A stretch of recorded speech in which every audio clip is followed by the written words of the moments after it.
Բարի վերադարձ առաջին ծրագիր, շարունակում ենք մեր եթերը եւ խոսելու ենք մի շատ հետաքրքիր իրադարձության մասին։ Այս տարի Երևանի Շեքսպիրյան 17-րդ միջազգային փառատոնը կրում է Շեքսպիր եւ ռուս դասականներ խորագիրը։ Այն մայրաքաղաքից բացի հյուրընկալում են նաեւ Գյումրին ու աշտարակը։ Փառատոնի համար ընտրվել են ոչ միայն Շեքսպիրի, այլև ռուս դասականների գործերի հիման վրա արված ներկայացումներ։ Եվ այս առիթով այս պահին մեր տաղավարում է Մարիամ Ղազանչյանը, Գալյանովենց թատերական դպրոցի հիմնադիրը եւ Գալյանովենցի թորնուհին։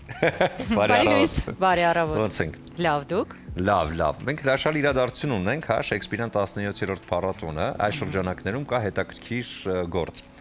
Ինչի մասին է։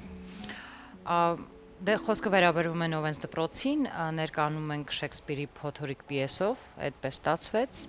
Ռեժիսորը շվեյցարիայից ժամանած Դորիան Ռոսելն է, ով ցավոք չհասցրեց հիմա ինձ հետ այստեղ ներկա գտնվել, բայց բավականին լուրջ կենսագրությունով մի անձնավորություն, Կանի օպերային թատրոն, Տոկիոյի ազգային թատրոն, այսպես Փարիզի տարբեր թատրոններ ու հիմա արդեն Երևան եւ Նովենց դպրոցում։ Եվ իր հետ քանի որ մենք շատ հին ընկերներ ենք, 2003 թվականից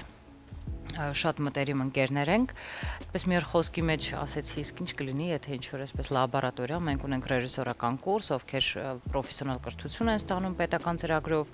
եթե ինչ-որ մի բան, ինքը ասաց մեծ սիրով այսպես գնացին բանակցությունները եւ այսօր մենք արդեն խաղում ենք այսօր ժամ 8-ին։ Այսօր ենք խաղում։ Այսօր ենք խաղում, այնպես որ համեցեք, եթե ժամանակ գտնեք։ Եվ փառատոնի մասին էլ մի փոքր, որովհետեւ արդեն 17-րդ միջազգային փառատոնն է։ Այս տարի ինձ համարել էր փառատոնը շատ յուրահատուկ, քանի որ շատ եմ սիրում նախ ռուսական թատրոնը, ռուս դրամատուրգիան եւ առհասարակ իրենց դպրոցը ու կարծում եմ, որ սա միայն օգուտ տվեց թե մեզ, թե փառատոնին, որ այլևս ոչ թե միայն Շեքսպիրյան ներկայացումներ, այլ նաեւ ռուս դասական եւ ինչպես գիտեք, փառատոնի բացումը արվեց Բուտուսովի հայտնի ճայը ներկայացումով, Սատիրիկոնի թատրոնն էր այստեղ շատ լեփլեցուն դահլիճներով 2 օր եւ մնացած ներկայացումները լեփլեցուն դահլիճներով են անցնում։ Այնպես որ կարծում եմ այս տարվա փառատոնը մի տեսակ շատ յուրահատուկ էր։ Շատ յուրահատուկ է փառատոնը եւ շատ յուրահատուկ է ընկերտությունը, որ ուսանողները ստանում են նաեւ իհարկե դպրոցում, հա, Գալյանովենց դպրոցում։ Խոսենք այդ մասին, ինչ կա այնտեղ, որ ձգում է այդպես ուսանողներին եւ այսօր արդեն դրսից եկած ռեժիսորի հետ են աշխատում։ Իրականում, երբ որ ինձ օրինակ հարցնում են ինչն է ամենաբարդը դպրոցում, ես ասում եմ ոնց ճիշտ կհնչի հայերեն, գուցե դուք ինձ ուղեք այս ստատուսը պահելը, նշաձողը պահելը, որ ինքը միշտ մնա բարձր մակարդակի վրա։ Հետևաբար դրա համար պետք են անհրաժեշտ են այսպիսի համագործակցությունները, որովհետև դա ոչ միայն ուղղակի անունը հնչեցնելու համար է արվում, այլ մեր ուսանողը չգիտեմ, տարիներ հետո հայտնվում է Եվրոպայում, ինքը արդեն գիտի, օրինակ, ինչ են իրենից պահանջելու, հա։ Սա եւս մի դպրոց է, քանի որ այն ընդհանրապես կապ չունի Ստանիսլավսկու սիստեմի հետ, այն ինչ որ մենք ենք սովորում, եւ մեծ փորձ է ուսանողի համար։ Փորձի փոխանակում, բայց ոչ ավել ոչ պակաս 1 ամսով, ոչ թե ուղղակի 5 օրյա, որովհետեւ նա արդեն 1 ամիս է այստեղ է եւ այդպես ակտիվ։ Մարիամ, արդյունքներից գոհ եք այսօրվա ներկայացման, նայել եք փորձերը, բնականաբար։ Այո, ես 3 եմ առաջին անգամ նայել, մինչև այդ փորձերը իհարկե նայել, բայց այդպես ամբողջությամբ եւ քանի որ կուրսում ունենք շատ ուսանողներ, ովքեր նաեւ նվագում են տարբեր երաժշտական գործիքներ, քանի որ ռեժիսորական բաժին ընդունվելու համար պետք է 1 բարձրագույն պարտադիր ունենաս, դա կուրսի ղեկավար Հակոբ Ղազանչյանի պահանջն էր, ինձ թվում է արդեն հասկանալի է ինչ եմ խոսում։ Հա, դա շատ պարտադիր էր, որ 1 բարձրագույնով միայն կարող են ընդունվել, հետևաբար ունենք նաև կոնսերվատորիայից, եթե ճիշտ եմ հիշում, ամեն դեպքում իրենք տիրապետում են երաժշտական գործիքները և հենց կենթանի նվագակցությամբ գնում է ամբողջ ներկայացումը, հետևաբար այսպես շատ սիրուն ներկայացում ունենք, շատ յուրահատուկ ներկայացում ունենք։ Կխաղան այսօր երեկոյան եւ ինչ ճանապարհ կունենա հետո։ Միանշանակ շատ երկար ճանապարհ է ունենալու, որովհետեւ հիմա արդեն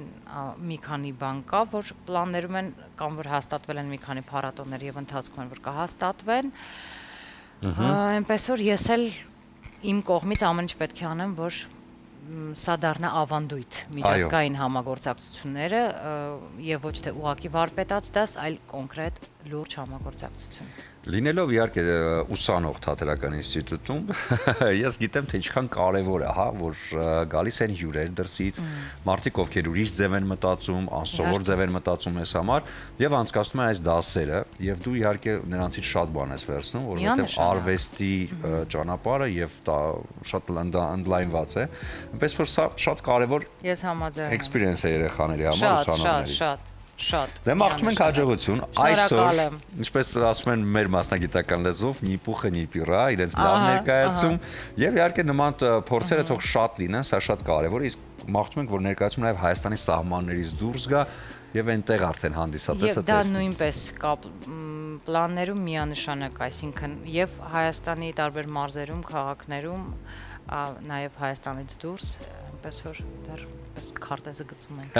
Քարտեզը շատ մեծ է։ Ուզում եմ նվիրել ձեզ Սարգոն սպիտակ չոր գինին։ Այսօր պրեմիերայից հետո կբացեք եւ ձեր օտարերկրացի ռեժիսորի հետ միասին կխմեք ու կվայելեք հաջողությունը ներկայացման։ Սիրով, կարծում ուսանողներն էլ մեծ սիրով կխմեն։ Ուսանողները, լավ, օքեյ։ Մարիամ, եւ ուզում եմ քեզ նվիրել բացիկներ, արև բացիկներն են, որոնք իհարկե նախատեսված են սիրելի մարդկանց նվիրելու համար ու ջերմ խոսքերի համար։ Մեկը ամանորյան եմ ուզում նվիրել, որտեղ արժևում ամանորն է։ Այստեղ իհարկե Yellow Heart-ի խոսքերն էր, նոր տարին, երազանքները մեր հերթով կկատարի, նոր տարին խաղաղությունը մեզ հաստատ կհասցնի։ Շնորհակալ եմ։ Եվ սա հաջորդը կոչվում է իմ բալիկ։ Սա նվիրում եմ քեզ, որպեսզի նվիրես քո աղջկան։ Շատ։ Այստեղ հայտնի երգից են իմ աղջիկ, իմ սրտի կտոր, իմ ապրած ամեն մի օր չեմ փոխի րոպեի հետ, որ քեզ հետ սկսվեց կյանքը նոր։ Այդպես էլ կա։ Սա քեզ քո հրաշալի ընտանիքի համար շնորհավորում ենք այսօրվա ներկայացման հետ կապված ու մաղթում հաջողություններ։ Շնորհակալ եմ շատ։ Շնորհակալություն։ Կլինի կարճատև դադար մեր եթերում, բայց հետո կվերադառնանք եւ կշարունակենք։